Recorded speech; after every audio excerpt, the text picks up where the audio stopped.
وأدى الأمانة ونصح الأمة وكشف الغمة وجاهد في الله حق جهاده حتى أتاه اليقين.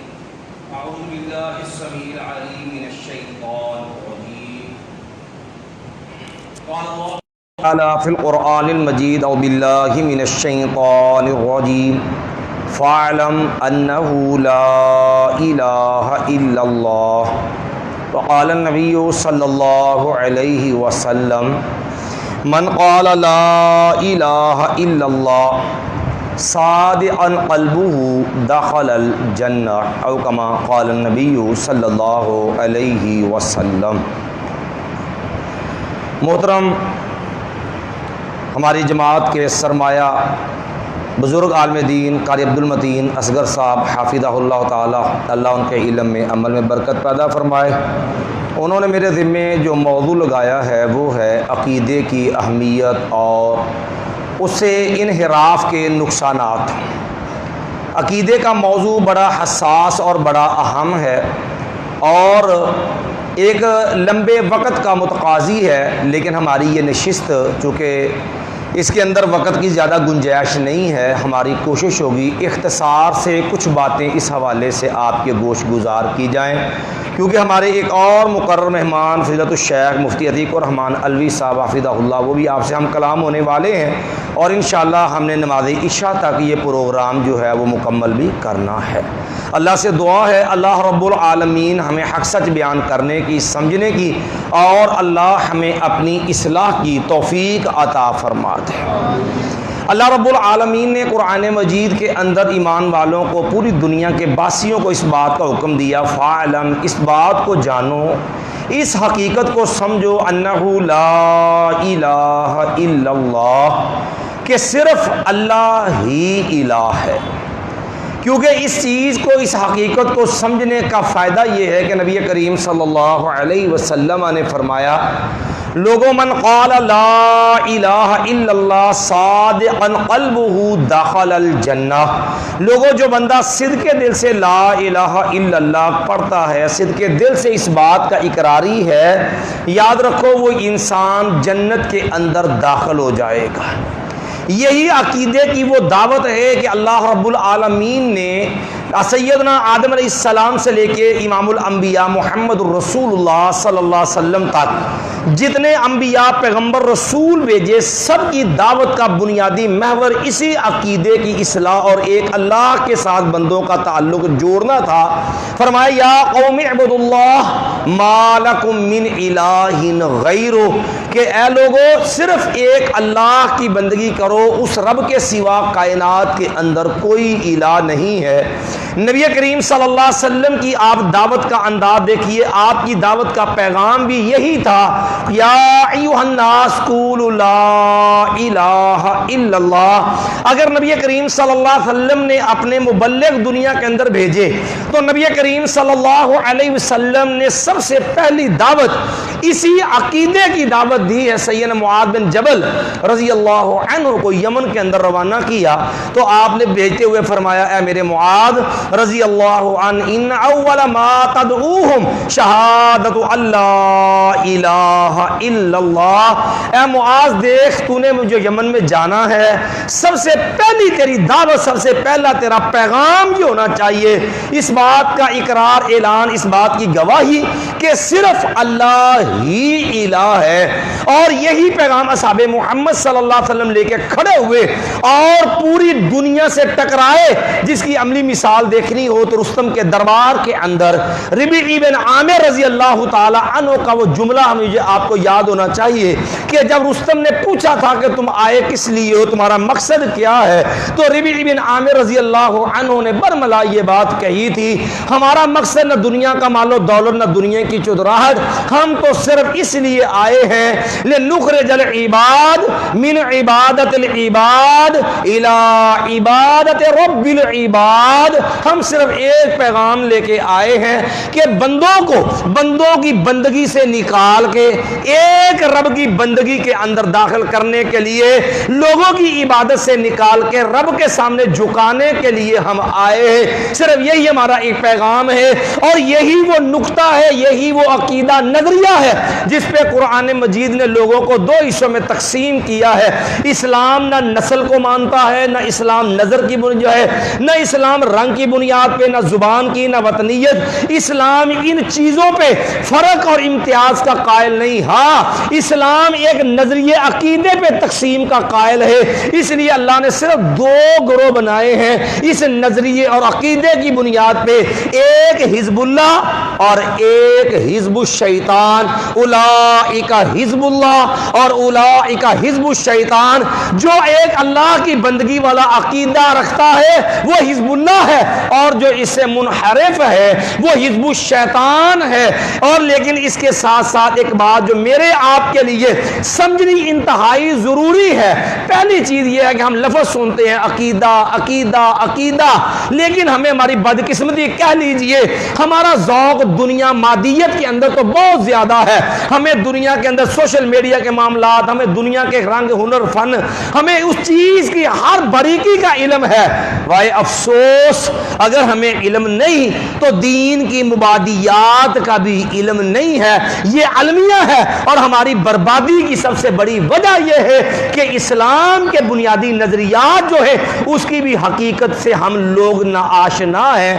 لوگوں عقیدہ جس کا لفظی معنی گرا ہے، یہ عقیدہ اس نظریے کو کہا جاتا، وہ پختہ یقین قرآن و سنت کے بتائے ہوئے معاملات احکام کے بارے میں، ایسا پختہ یقین جس میں شک شبے کی کوئی گنجائش نہیں ہوتی۔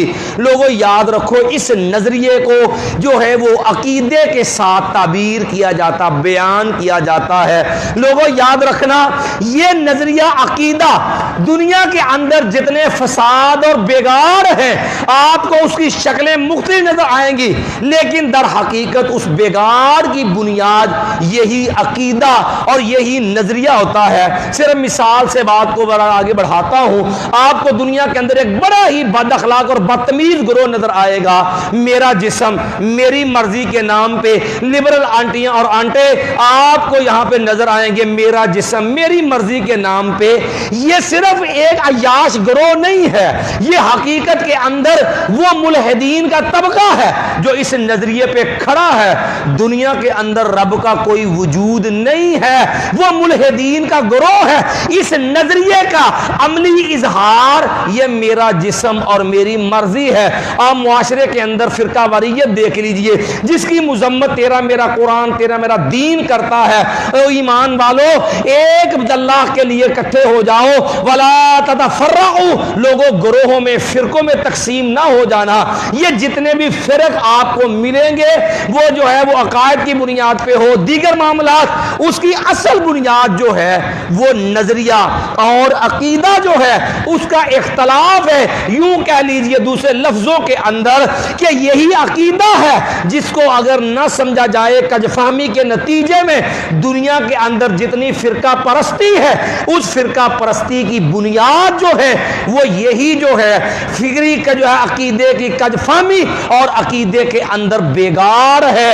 اس لیے سب سے پہلی چیز عقیدے کے معاملے کے اندر جو میرے آپ کے لیے سمجھنا ضروری ہے، جس سے انحراف کے نتیجے کے اندر دنیا کے اندر بدترین قسم کے نظریات عقائد نے جنم لیا، اور آج بڑے بڑے گروہ اپنے آپ کو اہل سنہ کے ٹائٹل سے منوانے والے، اپنے آپ کو مسلمین کے ٹائٹل سے منوانے والے، اپنے آپ کو بڑے بڑے پاکیزہ ٹائٹلوں خوشنما جو ہے ٹائٹلوں کے ساتھ مزین کرنے والے، اللہ کی قسم ان کی گمراہی کی وجہ سب سے پہلی بنیاد یہ ہے وہ عقیدے کے مصدر اور بنیاد سے منحرف ہے۔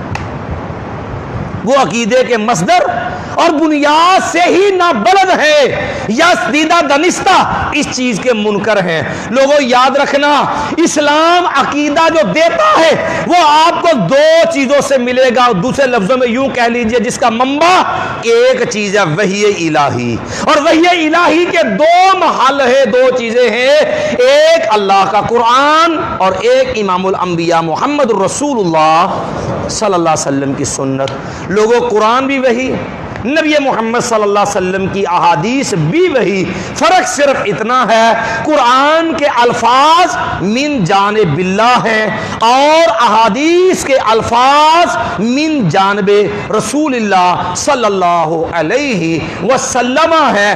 کہنے کو یہ بڑی معمولی سی بات ہوگی کہ جناب عقیدہ ہم نے یا قرآن سے لینا ہے یا نبی محمد صلی اللہ علیہ وسلم کی احادیث سے لینا ہے، لیکن سوچنے کی بات یہ ہے آپ جو وہ منکر کافروں کو ملحدین کو چھوڑ دیجئے، جتنے اسلامی فرق ہیں صرف ان کو سامنے رکھ لیجئے، سارے ہی قرآن ماننے کے دعوے دار ہیں، سارے ہی احادیث رسول صلی اللہ علیہ وسلم کو ماننے کے دعوے دار ہیں۔ پھر سوال پھر آتا ہے جب یہ سارے قرآن ماننے کے دعوے دار ہیں، یہ سارے ہی نبی محمد صلی اللہ علیہ وسلم کی احادیث ماننے کے دعوے دار ہیں، بھئی پھر عقیدے میں اختلاف کیوں ہے، پھر نظریے میں اختلاف کیوں ہے؟ یاد رکھنا زبان کا دعویٰ اور چیز ہے، عمل اور کردار اور چیز ہے۔ ہم نے پہلی بات کہی کہ عقیدے کی بنیاد جو صحیح عقیدہ وہی ہوگا جو رب کا قرآن دے گا اور نبی محمد صلی اللہ علیہ وسلم کی احادیث سے آپ کی سیرت سے ملے گا۔ یاد رکھنا لوگوں کے اندر اس عقیدے سے انحراف کی پہلی وجہ لوگوں نے عقیدے میں قرآن چھوڑ دیا، عقیدے کے اندر قرآن کے اوپر اپنے خواہشات کو حاوی کیا، یا دوسرے نمبر پر دین کا ایک بنیادی مصدر حدیث رسول کا انکار کیا۔ بات کو اختصار سے آگے بڑھاؤں، وقت کی قلت ہے۔ آپ جو ہے میرے وہ طالب علم بھائی جو مدارس کے اندر پڑھتے ہیں، الحمدللہ یہ بھی ایک بہت سارے میرے نوجوان بھائیوں کا مادہ علمی ہے اور ایک دینی درسگاہ ہے۔ آپ مدارس کے اندر جتنی بھی پڑھی جانے والی کتب ہیں، شرح عقائد نسوی ہو یا دیگر کتب، آپ کبھی ان کتابوں کو پڑھیے۔ یہ لوگ اللہ کا نام لیں گے، نبی علیہ السلام کا نام لیں گے، لیکن نظریے کا اختلاف کہاں سے شروع ہوا؟ جب بنیاد بنائی بھئی حدیث رسول، سیرت رسول صلی اللہ علیہ وسلم، بھئی یہ عقیدے کی بنیاد نہیں بن سکتا، جو چیز نبی کی سیرت سے آئے وہ عقیدہ نہیں بن سکتا، جو حدیث سے چیز ملے وہ عقیدہ نہیں بن سکتا۔ اس کو کسی نے خبر واحد کہہ کے انکار کر دیا، کسی نے ظنی کہہ کے اس کا انکار کر دیا، اور تشکیک کے وار چلا کے ایک پورا گروہ کھڑا ہے۔ اسی لیے امام قیم رحمۃ اللہ بڑی شاندار بات لکھی ہے، کہنے لگے یہ ظالمانہ تقسیم ہے کہ جناب خبر احاد جو ہے بھئی یہ تو بنیاد ہے فروعات کے لیے، مسائل کے لیے اور عقائد کے لیے، یہ چیز دلیل اور بنیاد نہیں، یہ بدترین ظلم اور ظالمانہ تقسیم ہے۔ لیکن امت کا ایک پورا گروہ کھڑا ہے۔ پھر یاد رکھیے صرف یہیں پہ نہیں، لوگوں نے اس سے بھی نکل کے حدیث کے انکار کے بعد آپ معاشرے میں چلی جائیے، یہ عقیدے میں انحراف کی بڑی وجہ یاد رکھنا لوگوں کا اس اصول سے نکل کے لوگوں کے اندر تین گمراہیاں ہیں جس سے بد عقیدگی نے جنم لیا اور امت اس انتشار تک پہنچی۔ ایک طبقہ جو بدترین عقیدے میں گمراہ ملے گا، یاد رکھنا ان کی گمراہی کی وجہ باپ دادا کا نظریہ، باپ دادا کی پیروی۔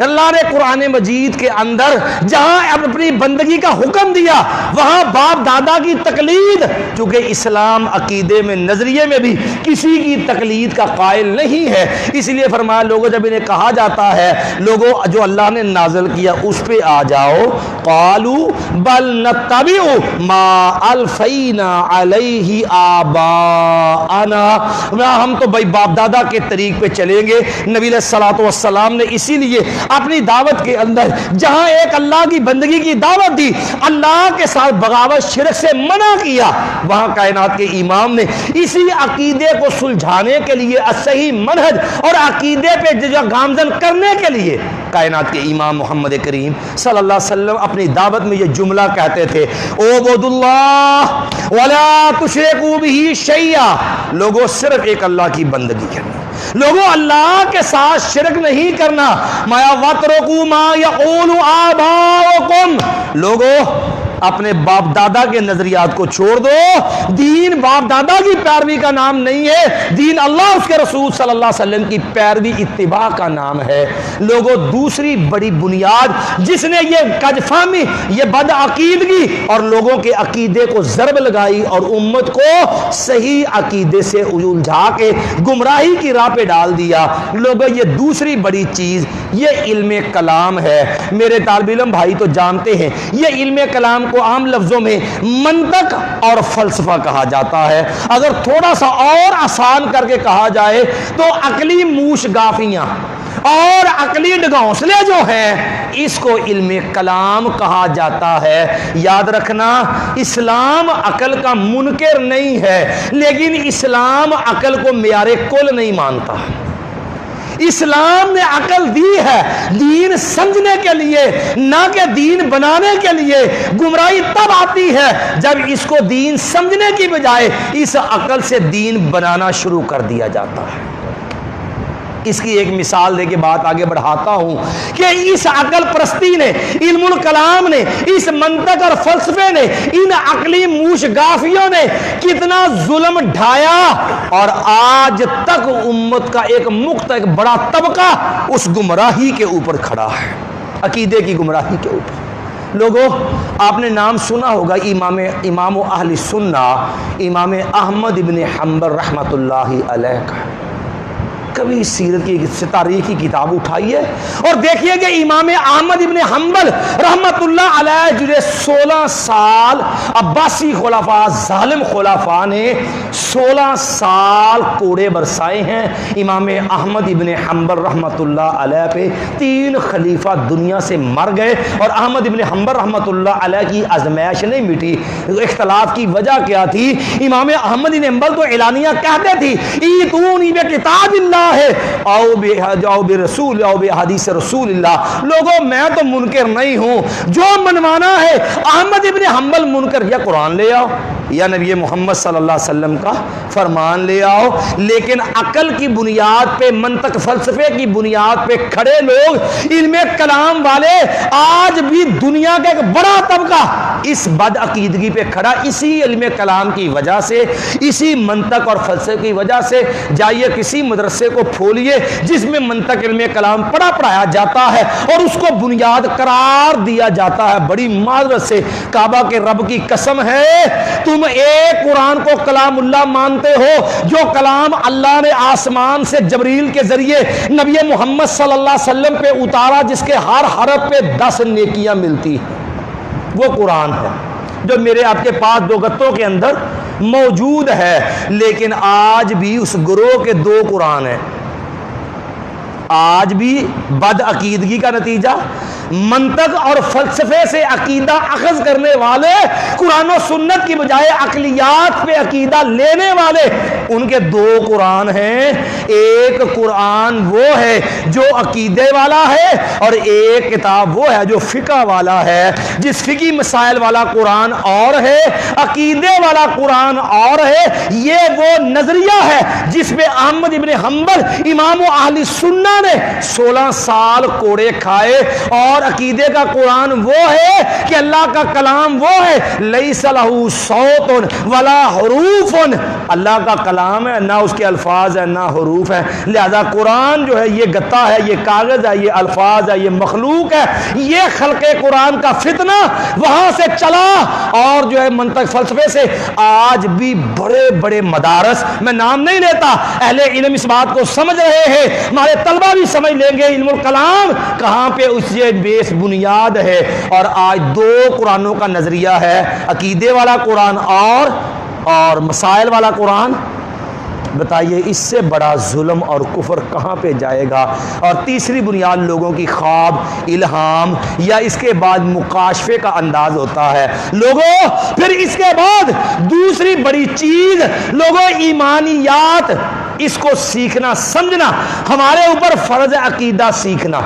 رسول اللہ صلی اللہ علیہ وسلم کے پاس جبریل امین آئے، انسانی صورت میں آئے، سفید رنگ کے کپڑے پہنے اور سیاہ گھنے بال ہیں۔ نبی صحابہ کرام کہتے ہیں ہم پہچان نہیں رہے تھے، نبی علیہ السلام کے پاس آ کے بیٹھ گئے، دین سکھلا کے اٹھے چلے تو نبی علیہ السلام نے فرمایا پتہ بھائی یہ کون تھا؟ صحابہ کرام نے کہا نہیں یا رسول اللہ صلی اللہ علیہ وسلم ہمیں نہیں معلوم کہ یہ شخص کون تھا۔ نبی علیہ السلام نے فرمایا ھذا جبریل اتاکم یعلمکم دینکم، اور اللہ کے بندو یہ آنے والا جبریل امین تھا اور تمہیں تمہارا دین سکھانے کے لیے آیا تھا۔